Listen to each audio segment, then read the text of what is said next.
ఆంధ్ర రాష్ట్ర చరిత్రలోని ఎప్పుడు రాని విధంగా 94% సీట్లు ఎన్డీఏ కూటమి కైవసం చేసుకుంది. నాకు ఇప్పుడు కూడా బాగా గుర్తు, రాజమండ్రి సభలో గౌరవ ప్రధానమంత్రి నరేంద్ర మోడీ గారు అని పక్కన పిలిచి ఎన్ని సీట్లు అంటే ఎన్ని ఎంపీ సీట్లు గెలుస్తున్నాం మనమని అడిగారు. మనం ప్రధానమంత్రి గారు చెప్పారు కనీసం 22 సీట్లు మనం కైవసం చేసుకుంటాం సార్.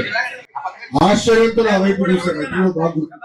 ఈ రోజు 3 పార్టీలు కలిసికట్టుగా రాష్ట్రంలో దేశ రాజకీయాలు కలిసికట్టుగా ముందరికెళ్ళే ఈ రోజు రాష్ట్రంలో దేశంలో సమర్థమైన పరిపాలన వచ్చింది.